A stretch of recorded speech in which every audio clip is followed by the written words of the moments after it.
Sejam muito bem-vindos à estreia do Connect Lab Talks. Hoje, começamos uma série de conversas e entrevistas com um propósito muito claro: disseminar conhecimento, compartilhar histórias reais e inspirar e fomentar conexões. E para você que está chegando agora, Renato e eu criamos o Connect Lab para conectar pessoas, aplicar o conhecimento e inspirar mudanças. A gente acredita que as boas ideias não podem ficar engavetadas, presas num laboratório ou numa universidade. Elas precisam ganhar o mundo, onde elas vão ser testadas, aprovadas, validadas e, enfim, gerar impacto. E é para isso que criamos esse espaço, para aprender com quem está fazendo na prática e construir a ponte de quem tem uma boa ideia e quem está fazendo acontecer. E o nosso tema desse mês é conhecimento aplicado. E a conversa que a gente começa essa série é exatamente sobre isso. Como podemos aplicar todo esse conhecimento que está nas salas de aula, nas universidades federais ou no laboratório de pesquisa e transformá-la em algo concreto? Que habilidades a gente precisa ter? Que conhecimentos? Com quem que a gente precisa andar? É sobre isso que vamos ouvir já já a Renata na nossa primeira entrevista. Então fique ligado e acompanhe a nossa estreia. Olá, sou Renata Abreu, sou cofundadora do Connect Lab e eu tenho o prazer de conversar com o Pablo Vale, que atualmente é o vice-diretor da Escola de Engenharia e Arquitetura da Universidade Federal do Paraná. É uma das grandes inspirações para mim do centro, assim, do universo acadêmico, e também é o nosso convidado número 1 para que a gente está lançando essa nossa rodada de conversas com o Pablo. Mas a gente não está aqui para saber do Pablo em relação ao cargo que ele ocupa, ou a denominação, ao título que ele leva hoje. A gente quer saber um pouco mais do Pablo enquanto pessoa mesmo. Então, Pablo, por favor, se apresenta e conta para a gente um pouco dessa sua trajetória, né? A trajetória de vida e profissional que se mistura em uma pessoa só. Renata, muito obrigado pelo convite, é um prazer estar aqui contigo, com os nossos ouvintes, né? Dizer que é uma honra e conte conosco sempre que a gente tiver disponibilidade para compartilhar um pouquinho da nossa experiência. Eu sou lá de Taió, Santa Catarina, terra da avó Salvelina. O pessoal falava assim, toca-lhe o pau nesse carrinho, Marco Velho. Ou seja, lá do interior, né, bem numa cidade pequenininha, e acabei vindo para Curitiba lá no início dos anos 2000 para trabalhar numa empresa automobilística chamada Tritec Motors, que produzia motores para BMW e para Chrysler na época, né? Mas para chegar aqui eu tive que passar por Floripa, na época boa de Floripa, antes do Guga, inclusive, para fazer engenharia, minha formação na engenharia mecânica especificamente, né? Então eu tive a oportunidade de estudar lá, fazer mestrado, daí fui para fora, tive também uma bolsa na Alemanha, na Inglaterra, depois voltei, comecei o doutorado, aí meu pai falou assim, cara, sai do meu ombro e vai trabalhar, vai fazer alguma coisa, cara. E era uma época muito promissora, final dos anos 90, início dos anos 2000, perdão, aqui no Brasil, né? Várias empresas chegando em Curitiba e região e outros estados também, e eu acabei vindo para cá. Mas eu sempre fui muito conectado com a universidade, por várias razões, e já naquela época procurei aqui em Curitiba uma universidade que estava surgindo, né, uma particular especificamente, e já tive a oportunidade de ministrar aula no período noturno e trabalhava no diurno, e fiquei um longo período trabalhando na indústria durante o dia e ministrando aula no curso de engenharia mecânica no período noturno, né?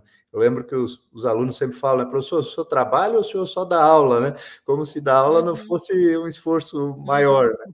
E isso fez com que a gente habitasse, né, convivesse nesses dois universos e, de alguma maneira, contribuiu para que as atividades na academia, né, evoluíssem, crescessem, fossem mais ágeis, um pouco mais disruptivas, né, em alguns aspectos, claro, com ônus e bônus, né? E depois acabei migrando com o tempo, passando por várias universidades privadas aqui em Curitiba e região, e entrei lá em 2009 na Universidade Federal do Paraná e estou lá, então, desde então, né, no Departamento de Engenharia Mecânica, como professor pesquisador do programa de pós-graduação, mestrado, doutorado, cursos de pós-graduação em Engenharia da Qualidade, Engenharia Industrial e por aí vai. E, mais recentemente, desde 2022, na direção da nossa Escola de Engenharia e Arquitetura, né, procurando, de alguma maneira, melhorar o nosso ambiente, a nossa infraestrutura, a nossa metodologia, né, transformar a universidade, que é fundamental nos dias atuais, né. Então, a minha história, ela se mistura, em boa medida, com a indústria, com a universidade. Eu vivo isso dioturnamente, sempre fui um camarada que trabalhou dia e noite, no sentido de realmente trabalhar de dia na indústria, à noite na universidade, né, adoro ministrar aula no período noturno. E isso é um pouco do que as pessoas hoje também falam de propósito de vida, né? Aquilo que você gosta de fazer, que nem nós estamos hoje aqui fazendo, né, uma conversa gostosa, isso é agradável. Se deixar, a gente fica um tempo longo, né? Então é isso, sou um cara que veio lá de Santa Catarina, mas hoje me sinto curitibano, né? Apesar de ainda torcer por Figueira lá de Floripa, que não ganha mais nada. Mas essa é a minha história rapidamente aí. Obrigada. Como você comentou que teve, né, essa passagem pela indústria, e na verdade a indústria da engenharia, quando a gente fala de engenharia, a indústria nunca deixa de sair da gente, né, e vice-versa. Mas você soube integrar, poderia até dizer que uniu o útil ao agradável, no seu caso, e como que você enxerga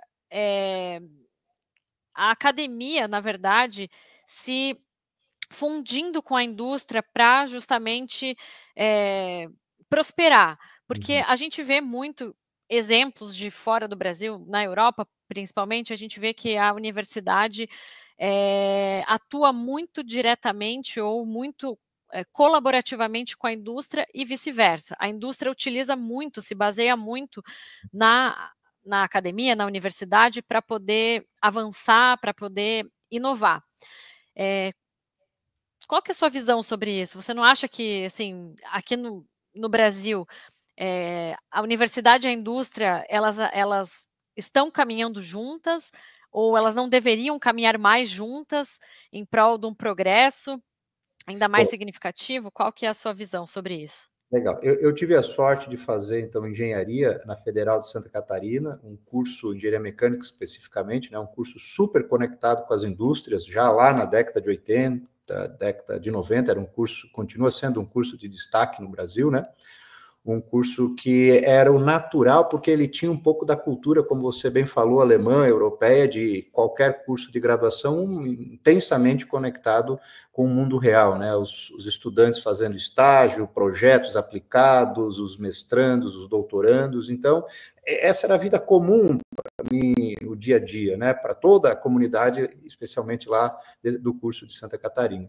E depois que eu vim aqui para a indústria, obviamente aprofundou meu entendimento, né? Minha compreensão do mundo da indústria, que a gente sabe que no Brasil tem uma cultura diferente, né?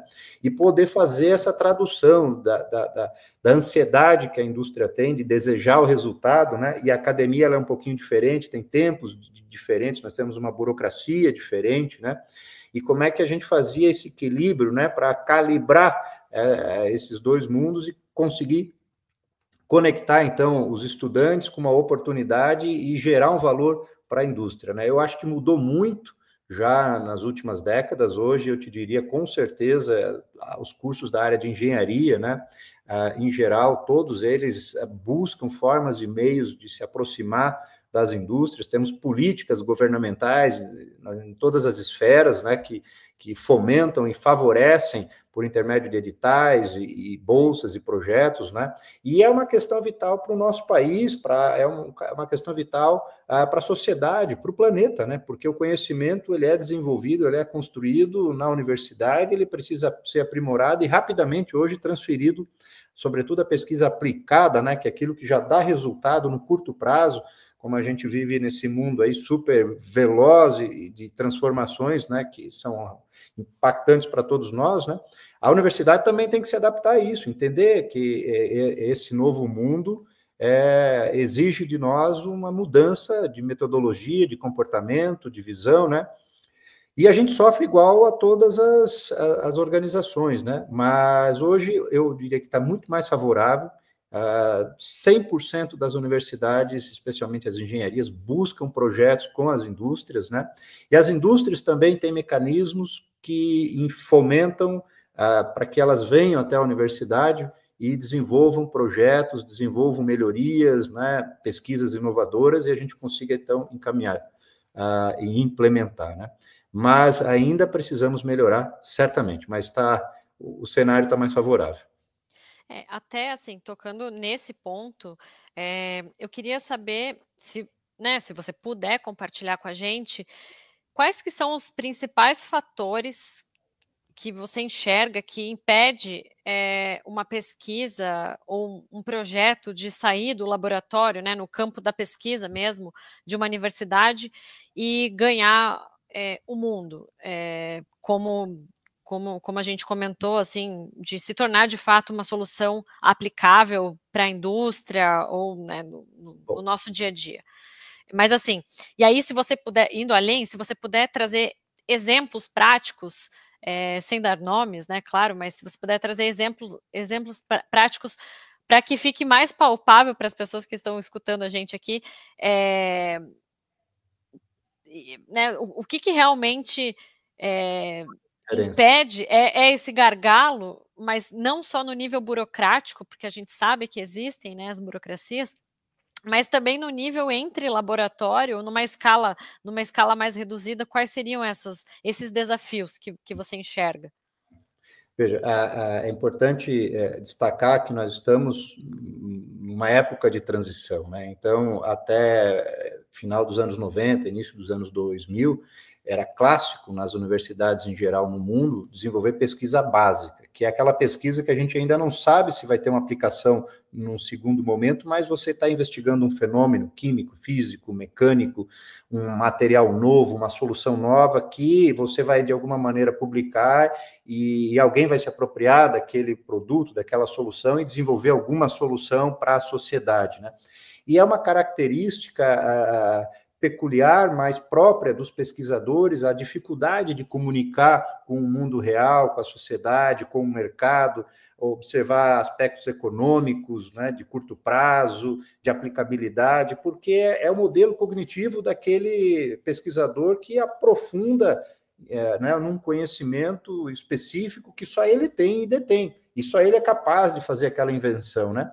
Então, nós saímos de um mundo que as pessoas trabalhavam quase que individualmente nos seus laboratórios, nas suas salas, né, recebendo a pizza por baixo da porta quase, e de repente a gente percebeu que não é o mais forte nem o mais veloz, mas é quem colabora que começa a ter o sucesso. Então, a gente começou a enxergar entre os pares e quem tinha mais sucesso que os grupos que colaboravam, né, no qual você tem, então, integrantes, pesquisadores de várias áreas de econômica, marketing, burocrática, jurídica, energias, né? Você consegue enxergar todas as facetas e aí puxa mais, né? De alguma maneira, o projeto ele cristaliza com mais assertividade e realmente tem um aceite no mercado, na indústria, seja lá onde for, sabe? Então, essa colaboração veio, obviamente, com o advento da internet, que cresceu de maneira significativa após os anos 2000, né? E com o estímulo natural que a gente percebeu que precisava fazer. Então, nas últimas 2 décadas, isso tem crescido, as pessoas têm se reunido, mas ainda nós temos um contingente importante de pessoas que têm dificuldade de se relacionar, que têm dificuldades de conseguir vencer as barreiras próprias que têm, mas que são grandes pesquisadores. Isso está mudando com o tempo, né? Colaboração não só nacional, mas internacional.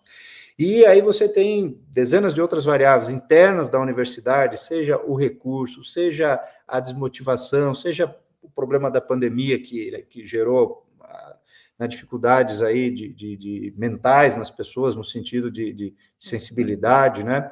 Então, isso tudo é um caldeirão que as pessoas desistem muito facilmente, sabe? Até te antecipo e digo que esse é um dos principais aspectos que influenciam negativamente os projetos. Eu não diria que é nem o recurso financeiro, nem a técnica em si, o conhecimento. As pessoas desistem porque muitas vezes não tem disciplina, não tem,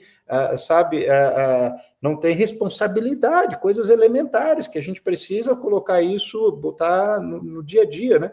É muito importante você ter um hábito, é muito importante você ter uma gestão, é muito importante você ter uma disciplina, fazer isso acontecer, é muito importante você rapidamente testar aquilo que você pretende implementar, porque se der certo, ótimo, você segue em frente, né? Se der errado, você faz uma curva, corrige e vai melhorando, né? E estimular um ambiente, uma cultura mais favorável, porque nós, brasileiros, a gente se empolga muito e também desanima muito rápido, né? O cara, de uma hora para outra, já acha que vai ser o super-homem, a Mulher Maravilha, e daqui a pouquinho encontra uma dificuldade, já desiste e vai para correr para outro lugar, né? Não, cara, tu tens que persistir, tu tem que ter um planejamento, né? E aí você consegue. Eu vejo hoje muitos casos de sucesso, né? Não só aqui em Curitiba e região, em São Paulo, naturalmente, Minas Gerais, na Bahia, em Porto Alegre, né? E em outros países também. Então, eu acho, não, eu tenho convicção que as universidades, elas estão se transformando e tecendo costurando esse tecido melhor de segurança social para as nossas pessoas, para as nossas famílias, né? Seja do ponto de vista profissional, que a gente pode até falar um pouquinho das mudanças que isso tudo está acontecendo, e também do ponto de vista social, né?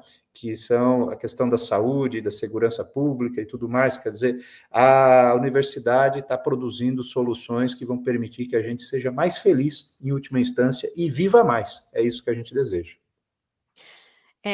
Você tocou num ponto, assim, que até me chamou muita atenção em relação à questão mais do ser humano mesmo, né?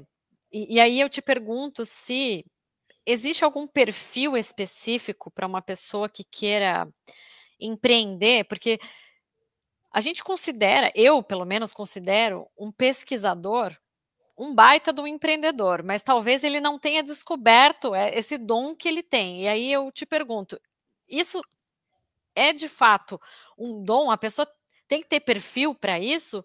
Ou a gente consegue ensinar um pesquisador a se tornar empreendedor? E às vezes a gente precisa se tornar empreendedor de si mesmo para justamente ter essa motivação, o engajamento que precisa, porque muitas vezes você está lá 5 horas da manhã num laboratório sozinho, fazendo uma experiência, né, um experimento. Eu falo isso por experiência própria. Quando eu estava na universidade, era de madrugada que eu tinha que ir para ver meu carvão ativado ali dentro do reator. Então, assim, a gente precisa ter um perfil ou a gente precisa, na verdade, nos educar para esse caminho empreendedor?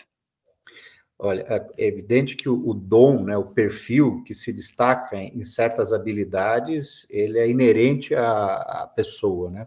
Seja no jogador de futebol, de basquete e no pesquisador das universidades também, né? Mas a gente pode aprimorar a habilidade. Te dou um exemplo. Eu não sei cozinhar quase nada. Eu sou ruim, né, na cozinha. Mas eu me esforço, aprendo e consigo me virar. Morrer de fome eu não morro. Mas admito que jamais vou conseguir participar de um Masterchef da vida, coisa dessa natureza. Mas eu sabendo das minhas limitações, eu consigo, de novo, cooperar com uma equipe, com um time. Hoje eu participo de um time que são 5 profissionais, basicamente, né? Que a gente se complementa. Entendeu, Renato? Então, as fraquezas que eu reconheço e que eu tenho, às vezes eu não enxergo, e as pessoas precisam me informar, né? A gente procura se proteger juntos, de novo, naquela máxima que é a união realmente que vai fazer a diferença, é a colaboração. Então, a gente aprimora, porque eu estou lá vendo um camarada que tem uma habilidade que eu não tenho, mas eu consigo me inspirar nele, aprender um pouquinho mais, eu me torno um pouquinho melhor. E aí a média nossa sobe. A média nossa sobe. E tem coisas que eu faço que ele não faz bem, mas eu faço melhor. Ele até faz bem, mas eu faço um bocadinho melhor, né? Por causa que é o meu jeito de ser. E a nossa média sobe, né? Então a gente consegue, como grupo, eu diria para você, ser imbatível. A gente tem disciplina, a gente consegue ter responsabilidade, a gente não é o mais sábio, porque todos somos iguais, não tem diferença, mas se a gente compreender que cada um ocupa um espaço, e esse espaço se conectando com as outras, né, elos dessa corrente, a gente se torna um motor que pode puxar muito, que pode fazer muito, né? E vai fazendo benchmark, vai cooperando com outros, e a gente está no vagão da frente, buscando fazer. Claro que isso dá trabalho, como você falou, tem que acordar cedo, vai dormir tarde, né? Vai fazer as coisas acontecer. Muitos olham, caramba, aquela turma ali tem sorte, né? Mas o pessoal não conhece o que está por trás disso tudo, né? A imensa maioria que tem sucesso em qualquer que seja a área é porque tem um trabalho por trás enorme, né? Raramente isso é diferente. Então, eu diria, sim, tem perfis favoráveis, mas é possível você lapidar o teu, integrar com times, né? Vai ter que desprender um pouquinho de alguns aspectos para se conectar com isso, entender que você não tem mais um cara que é o todo-poderoso, que é o grande líder, nós, juntos, né, é que vamos fazer a diferença. E é esse o mundo que a gente acredita hoje, que a gente procura fazer, sabe? Diga-me com quem andas, que te direi quem és, né? Mais ou menos nessa linha. Sim. Bom, entrando um pouco falando sobre inovação, que a gente vê muito a parte assim da ciência trazendo inovação, e de fato de forma prática, mas a gente vê também que inovação virou moda, né? É uma palavra bonita no dicionário de muitas empresas, de muitas universidades, muitos projetos, mas pouco se respira ou se vive a inovação de fato, né? Primeiro eu queria que você compartilhasse um pouco da sua trajetória nesse viés, né? Aonde que a inovação aconteceu na tua vida, e o que assim, você pode trazer de curiosidades da sua trajetória para a gente? Legal. Eu, quando estudei, na década de 90, eu não ouvi a palavra inovação, basicamente, durante toda a minha faculdade. E creio que a maioria da década de 90, poucos ouviram inovação, porque não era a palavra, não era hype, né? Era se formar para ir trabalhar. Era basicamente isso que a gente...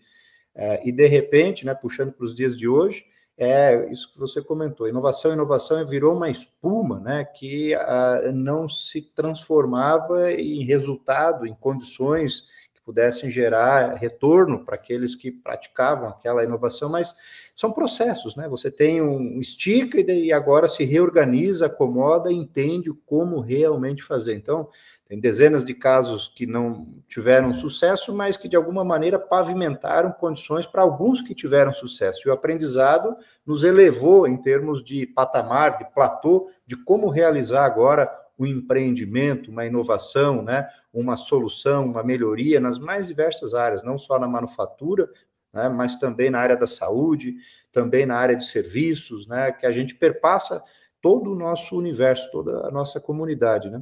E a gente já fez inovações mais interessantes, uma bem tecnológica, com drone para ler, por exemplo, a integridade do telhado de um galpão, né? Ou de uma casa, ou de um prédio, e rapidamente você identifica se tem ali uma trinca ou uma possível oxidação, e aí passa a coordenada para o telhadista, ele vai exatamente lá e faz a manutenção, e aí você economiza recurso durante o ano, porque você não vai ter infiltração, não vai ter goteira, especialmente as grandes empresas, né? E isso é uma tecnologia que você desenvolve, é uma IA, junto com o drone, né? Esse foi um caso de um aluno de mestrado que, inclusive, comercializou a solução hoje, né? E ela está sendo aplicada aí em algumas empresas da região e até no mundo, eu diria para você, né?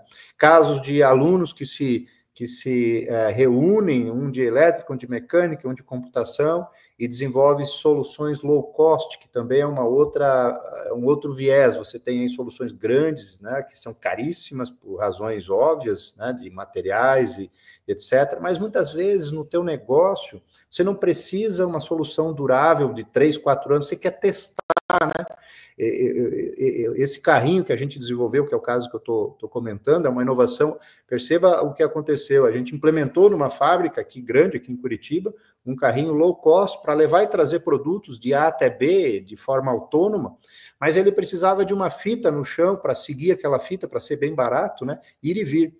E a gente percebeu que a senhora da limpeza, ela era fundamental, né, nessa nesse processo. Por quê? Porque ela passava todo dia limpando ali por cima da fita, e ela, se ela detectar que a fita está descolando, ela tem que nos avisar, porque senão a tecnologia não vai cumprir com a sua tarefa, entendeu?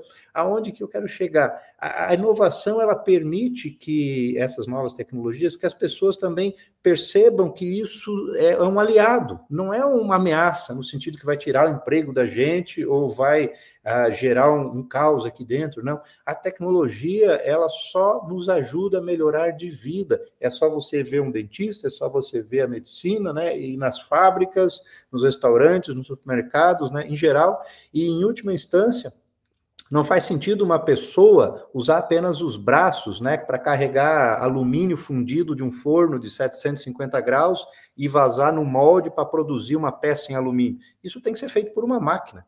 A pessoa está ali sendo exposta ao calor, exposta à área insalubre, né? E não está feliz, com certeza. Então, nós, seres humanos, temos que ser também, né, catapultados, eu diria, por um patamar que a gente tem que usar o nosso cérebro, né? A nossa comunicação, os nossos sensos, as nossas sensibilidades, né? E a IA é mais uma ferramenta que vem nessa linha aí para nos ajudar. Mas o simples continua valendo, né? Quando você encontrar, eu continuo insistindo em soluções simples. Eu sou absolutamente perfeccionista em termos de funcionar as coisas, né? Elas têm, tudo que tem que estar usando, se não está usando, tem que descartar, tem que ter o desapego, é o famoso 5S, né? Mas tem que ser o mais simples possível. Usar as energias da natureza, né? A gravidade, o ar, o sol, né? Reflexo. Eu adoro quando vejo um filme, uma série bem criativa nesse sentido, né? Então, tudo que eu procuro, de alguma maneira, ajudar a inovar, são insights nessa linha. Usar a simplicidade o máximo possível. E a tecnologia, ela escala essa solução para grandes áreas, para grandes usuários, né? E aí você consegue, possivelmente, monetizar ou ter o teu negócio, né? Mas você precisa exercitar. A inovação não é algo que dá na cabeça. Você tem que insistir, vai errar um monte, vai continuar fazendo, e talvez uma você acerte. E aí, cara, é seguir viagem, né? É um pouco disso. A gente até pode dizer que é a tal da melhoria contínua, né? É aí que a inovação acontece. A gente vai aprimorando passo a passo, aprendendo com os erros e aí vem a evolução, né? Você tocou num ponto da inteligência artificial que é uma coisa que, por um lado, ela veio de fato sim para facilitar a vida de muitas pessoas, assim. E aí a gente até vê estudos de tendências que em poucos anos a gente vai ter a inteligência artificial contribuindo com diagnósticos, e aí vem assim, né, os sensacionalistas dizendo que talvez até algumas profissões da área da medicina mesmo deixem de existir porque vai ter lá um robozinho que vai te diagnosticar antes do médico, né? Isso daí é algo muito extremo de se pensar, mas falando em relação à inteligência artificial ou a tudo que a gente está vivendo agora de conectividade, tudo muito mais do que a gente viveu, por exemplo, numa época de pandemia que deu um boom ali também, com ferramentas digitais, né? Que eu quero dizer, isso de certa forma, será que não pode prejudicar a evolução da capacidade humana de criar as coisas e de fato de empreender de verdade? Porque o medo que eu tenho, e aí é um receio, talvez assim até um paradigma aqui, né? Porque é que a gente fique tão viciado em utilizar ferramentas que estão à nossa disposição, que são ferramentas tecnológicas, e que a gente acabe se iludindo nas maravilhas que essas ferramentas nos entregam. E aí a gente acaba deixando a nossa capacidade de fato nata de criar algo novo que possa, ou de, na verdade, inovar, não necessariamente criar algo novo, mas aprimorar técnicas em prol da própria nação, assim, né? Se a gente for olhar de forma bem holística a coisa. Então, qual que é a sua visão? Você que está dia a dia vivendo e respirando questões de tecnologia, né, desde a arquitetura até a engenharia, todas as engenharias, o que você enxerga? Assim, como que você enxerga isso? eu posso te provocar um pouquinho, pedindo respeito aí, assim, vou invadir algumas áreas que são provocativas, né? A gente poderia ir mais, porque ele chega na fronteira da ética em algumas situações, né? Mas eu que, assim, um pouquinho que eu conheço disso tudo, eu diria que as tecnologias, ou a tecnologia em si, ela, guardadas as proporções e com todo o respeito, ela é quase que nem uma religião. Ela é um Deus, um Zeus, né, um profeta. Ela é capaz de ser onisciente, onipresente e eterna. Ela é capaz de tudo para todos, exatamente como qualquer outra religião. E ela caminha a passos largos.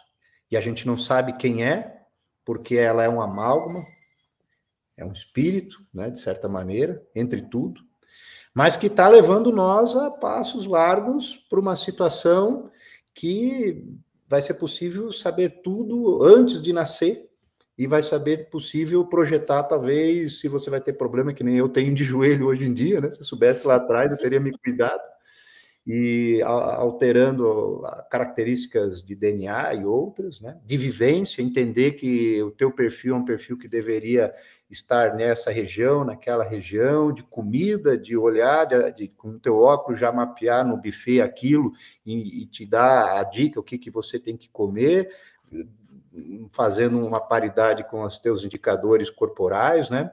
Eu tenho um exemplo clássico, eu tenho no meu WhatsApp uma memória da minha mãe, e eu tenho ela viva ali. Ela está viva ainda até hoje, né? Graças a Deus, mas ela tem uma série de dificuldades, eu sei que uma hora eu vou perder ela, é o natural da vida.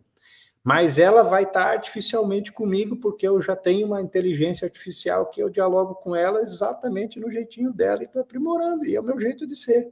Porque eu acho que isso é assustador, né? Tá aí várias séries assustando, sim, é assustador.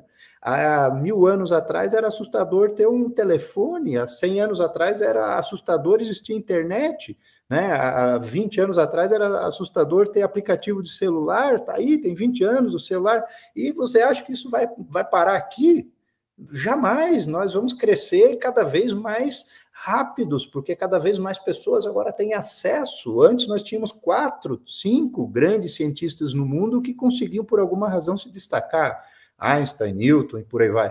Agora tu tem dezenas, porque todas as pessoas são capazes. Algumas têm dons específicos em áreas, né, que vão além. Mas com essa rede, com essa conexão, com essa colaboração que nós estamos falando, nós somos ainda mais longe, porque nós vamos na média. Nós vamos se reunir, nós vamos colaborar enquanto bairro, enquanto cidade, enquanto estado, enquanto país, e aí daria de esticar um pouco. Por isso que o grande segredo é a gente conciliar, é a gente entender essa coesão, saber que tem ônus e bônus, toda tecnologia, você pode produzir uma ressonância magnética, você pode uma tomografia computadorizada, né, ou uma bomba nuclear. Óbvio, toda tecnologia pode ser um drone para mapear a telhado, ou qualquer coisa nesse sentido, ou uma guerra. É sempre uma moeda com dois lados, mas cabe a nós, seres humanos, né, estabelecer as normas, as leis, né, ter uma cultura correta, ética, do que pode ser feito. Sempre vai ter querendo gente burlar o sistema, sempre vai ter, desde que nós surgimos enquanto Homo sapiens, né, e cabe a nós, com as tecnologias, cada vez mais colocar barreiras e bloqueios, né, e leis e normas, aprimorar a lei e a norma não é um mandamento que é para sempre. Lei e norma tem que ser aprimorada. Se você identifica algo, você tem que atualizar imediatamente, né, e não ficar ali discutindo, ela tem que ser rápida. Então, eu sou, de novo, eu acho que nós fazemos parte de um coletivo que vai chegar a 100 anos de vida, né, nós todos aqui, porque vivemos melhor, temos tecnologia que permite isso. Então, olha o que abre de mercado para quem tem de 60 até 100 anos, né? Eu até acho aqui uma vergonha botar 60 a mais e achar que já é uma pessoa com limitações para estacionar pertinho, né? Eu, quando ter 60 a mais, não quero isso não, cara. Eu quero isso. Vamos para frente, né? Vamos para frente. Então, esses entendimentos, eu não sei te dizer com clareza, eu não tenho a melhor resposta, a gente ouve vários especialistas, cada um tem uma visão decorrente da sua experiência, da sua perspectiva de vida, assim como eu tenho a minha. A certeza que nenhum de nós é 100% correto e nenhum de nós é 100% errado, e o caminho que nós vamos trilhar é muito uma média disso tudo que nós influenciamos e realizamos, né? E que, de alguma forma, vai dar atoado o pace dessa nossa caminhada. E o ser humano, ele é absolutamente capaz de reconhecer problemas e fazer a curva, é só olhar para a história e se extrapolar para frente, vai ser a mesma coisa. Nós vamos sobreviver.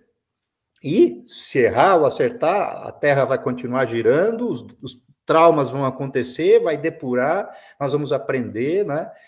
Então eu faço uma provocação, acreditem, né, nas pessoas, né? A gente precisa ser mais pezinho no chão, mais simples, pensar que a tecnologia é meio para alcançar um bem maior para todos e não um fim, né, que a gente já sabe, né? E respeitar essas diferenças. Quem quiser usar a tecnologia para o espaço, use. Quem quiser usar ela para jogar videogame, use. E quem não quiser usar e ficar em algum espaço sem nada, perfeito. É isso que faz a beleza, cara, né? Mas eu vou usar a tecnologia, é o meu jeitão de ser. Uhum. Então, aí, assim, a gente começou falando muito da questão de unir a universidade à indústria, ou, na verdade, de aproximar essas distâncias e tudo. E aí, como eu comentei no início, o nosso mês, o nosso tema principal do mês é conhecimento aplicado. E aí eu queria que você trouxesse pelo menos um exemplo que te marcou, assim, de projeto, de toda essa trajetória que você já tem construída dentro da universidade, pelo menos um projeto que você possa compartilhar com a gente que te marcou, assim, que foi assim, poxa, você fala, nossa, eu gostaria de ter tido essa ideia, de ter empreendido, porque teve sucesso. Bom, posso te dar dois exemplos, um que não tem Com tanta certeza. mas que me marcou, e um que eu vi caindo de maduro e não me envolvi e perdi o trem, né? Foi um projeto que a gente desenvolveu numa empresa aqui na região de Curitiba para melhorar a triagem de documentos à época. Isso era quando ainda não existia tudo no digital, né? Então, essa empresa recebia os documentos, por exemplo, dos bancos, e ela tinha que triar para armazenar num grande armazém, conforme a legislação, 2 anos, 5 anos, 10 anos e assim por diante. Então, tinha um grupo de aproximadamente 140 colaboradoras que desenvolviam as atividades, super manual, numa condição bem difícil, e a gente fez um trabalho na época, um aluno de pós, um aluno de graduação, e eu junto, né, na orientação, na época, e conseguimos implementar algumas soluções simples, com um pouquinho de tecnologia também, para melhorar o ambiente de trabalho, e elas conseguiram melhorar significativamente a performance. Então, todo dia tinha estoque que deixava para fazer na hora extra, aí acabou não tendo mais essa hora extra, e elas foram mais rápidas, inclusive, e foi fabuloso. E o combinado que nós tínhamos com a gestão é que, para que elas pudessem melhorar mais, a gente tinha que capacitar elas, né? Porque é isso que a gente faz com a capacitação. Quando a gente aprimora o nosso conhecimento técnico-científico, né? A gente ganha mais habilidades, mais ferramentas, o cinturão do Batman fica mais cheio, né? No sentido de resolver problemas. E a gente deu um treinamento para elas de e-mail. Elas sequer tinham e-mail naquela época, fizeram o Gmail, né, na época, que, enfim, é o e-mail que a gente usa. E eu lembro que uma passou e-mail para outra, assim, uma do lado da outra, e elas deram um grito de felicidade, o primeiro e-mail que ela recebeu na vida, né? E eu olhei assim, caramba, que massa, né? Que legal, porque no fundo é isso que a gente deseja, né? As melhorias, elas impactam na vida das pessoas para elas serem melhores, depois terem melhor retorno à empresa, e foi fabuloso. E o diretor dessa empresa, ele foi promovido, foi para outra empresa. E aí veio um outro diretor, e esse outro diretor viu que tinha uma oportunidade de cortar custos, porque tinha gente, entre aspas, sobrando agora, mas a expectativa é que a gente tivesse mais trabalho para fazer, ganhasse mais, enfim, oportunidades para ocupar essas pessoas, não é disponibilizar elas, né, demitir elas. E ele acabou demitindo elas. E aí, cara, eu fiquei com a cara no chão, né? Porque, pô, eu fui lá no sentido de ajudar a melhorar, e aí a gente vai, que nem numa montanha-russa lá em cima, e de repente despenca tudo, cara. por causa de um pensamento de curto prazo e que para ele talvez faça sentido, porque era a forma pela qual ele era mensurado, sabe? E aquilo me marcou para sempre. Então, assim, hoje eu sempre procuro entender quando que a gente vai fazer as melhorias, né? Nós todos aqui, para que a gente vai fazer isso? Como que isso vai encadear, né? Temos que tomar os devidos cuidados, tem que ter uma visão além do alcance, um olho de Tandera, né? Porque senão a gente é surpreendido por esse tipo de situação. Esse foi um exemplo que não deu certo. Um outro todo mundo já conhece os carrinhos aí autônomos que andam nas empresas, né? E isso, quando eu vim para Curitiba, era algo que eu já gostaria de trabalhar, eu conhecia um bocadinho, né? E até te contei antes que a gente fez um carrinho desse, porque é uma paixão que eu tenho já de longa data, é algo que a gente faz aqui no laboratório, já muito aplica, desenvolve. Inclusive, tem até um aluno que hoje tem uma empresa nessa área, que é justamente o que eu te falo, eu não tive a coragem, né, de fazer efetivamente. É fácil falar, que nem, né, professor, falar muito, que nem estou falando aqui, mas eu não cumpri essa milha final que a gente fala, né, que era fazer um carro e colocar ele para trabalhar, que seria muito mais barato que um importado, e a gente teria, com certeza, tido sucesso. E a empresa desse meu ex-aluno hoje é um sucesso, ele está feliz da vida, e eu fico feliz também, porque ele, enfim, teve uma característica que eu não consegui fazer, né? E é isso. Então, a gente vê o sucesso de alguns, contribuem um bocadinho, outros que, por alguma razão, aprendem, depois tentam de novo, né? Mas o espírito, no fundo, é que faz a diferença. A gente tem que estar, seja por intermédio de uma inovação, de uma melhoria, né, de uma solução, a gente tem que ter um propósito autêntico, né, original, de querer melhorar a vida das pessoas. Inclusive, o nosso propósito aqui, transformador, é um mundo melhor para as crianças, no sentido de que o que a gente faz hoje tem que deixar amanhã, né, um legado para um futuro melhor, assim como foi do tataravô para o bisavô, do bisavô para o avô e sucessivamente, né? A gente está recebendo sempre um mundo melhor, por mais que alguns achem que não, né? Pode ter certeza que hoje é bem melhor do que ontem e assim sucessivamente, né? Essa linha de raciocínio. Então é trabalhar, minha amiga. O grande segredo é esse. Não tem magia, não tem palestra, não tem livro, né? É essa interação, é se dispor, é ter persistência, vai doer, vai sangrar às vezes, mas quando você conseguir, você se sacia, você se sente útil, né? Você tem propósito de vida, você cumpre o teu trabalho e a soma dos nossos gera o que a gente vê, esse mundo verdadeiro. Termino essa fala dizendo que eu faço as formaturas, de vez em quando, que a gente tem que participar. Não existe um ser humano nesse planeta capaz de movimentar um lápis com o poder da mente. Não existe magia, existe fé, existe crença, óbvio. A grande magia mesmo é a engenharia. A engenharia é capaz de fazer o que a gente vê aí voando, nadando, navegando, crescendo, né? Prédios, carros, medicina, odontologia, remédios, alimentos, e como nós estamos aqui conversando no digital. Isso é engenharia, né? Isso é tecnologia que está evoluindo e permitindo que a gente veja essa magia aí. É isso. Obrigada. Bom, então, assim, só para a gente finalizar, eu queria que você pudesse deixar aqui uma mensagem para aquele que quer empreender e talvez não tenha a coragem necessária ou talvez não tenha uma outra habilidade necessária. Assim, qual é a mensagem que você deixa para essa pessoa? Além disso, eu vou um pouco além agora falando para os seus alunos, por exemplo.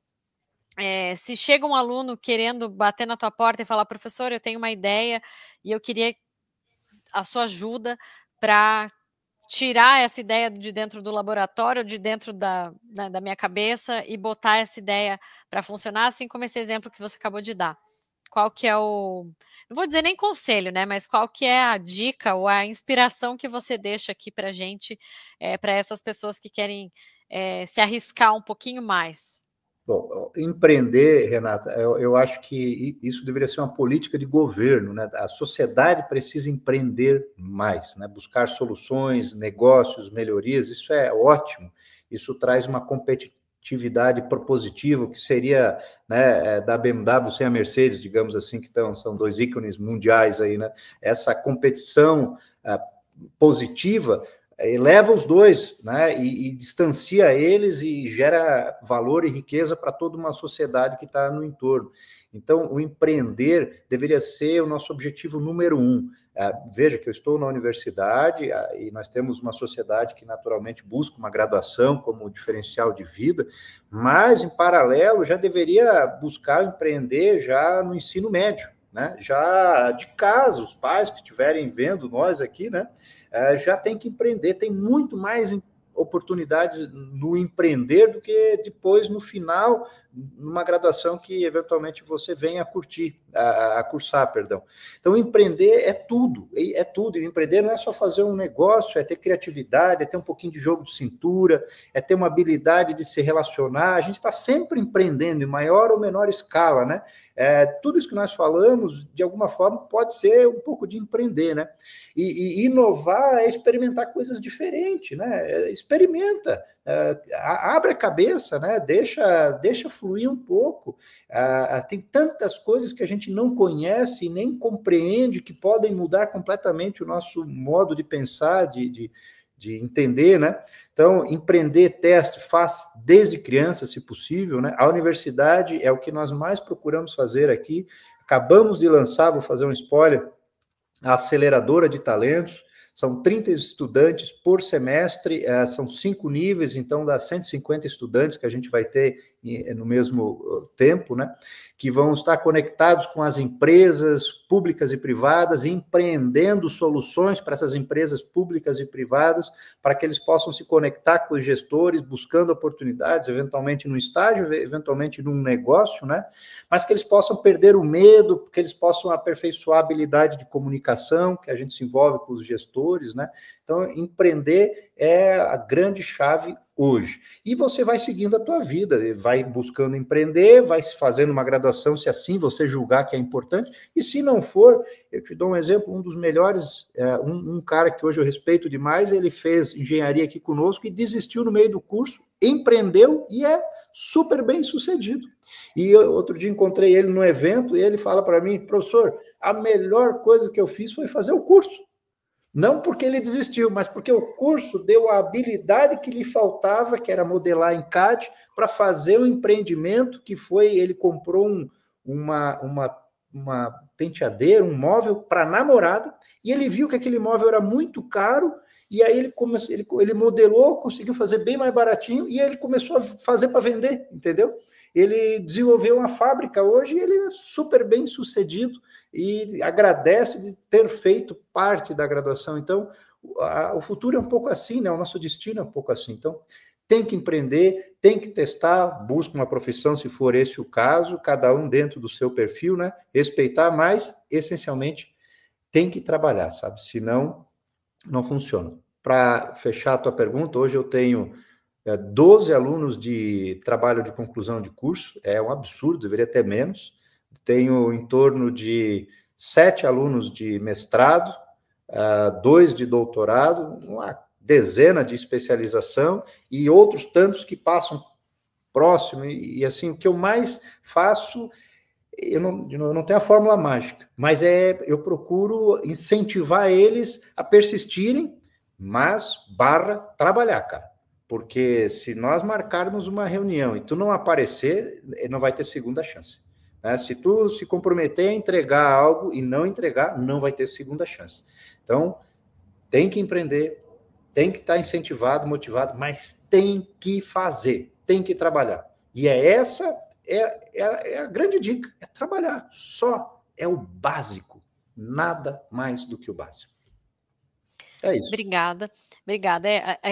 Essa conversa me deixaram algumas palavras assim que me marcaram, que foi, no início você falou muito de colaboração, principalmente existir e reforçar cada vez mais a colaboração entre universidade e indústria, você falou de ter coragem, de se arriscar, de deixar o medo de lado, Mas, de novo, vem a palavra colaborar, e aí a gente encerra com esse incentivo e essa provocação de fato, o empreender é algo que vale a pena. Nem sempre a gente vai ter um negócio de sucesso no ato de empreender, na arte de empreender, mas a gente vai, com certeza, melhorar a nós mesmos no empreendedorismo, né? E essa foi a primeira edição do nosso Connect Lab Talks. Espero que vocês tenham gostado. Fizemos com muito carinho e foi um enorme prazer receber Pablo Valle aqui com a gente. Fique ligado, nas próximas semanas teremos muitos convidados interessantes com essa temática do conhecimento na prática e tenho certeza que vocês não vão se arrepender. Siga a gente aqui. Obrigado, até semana que vem.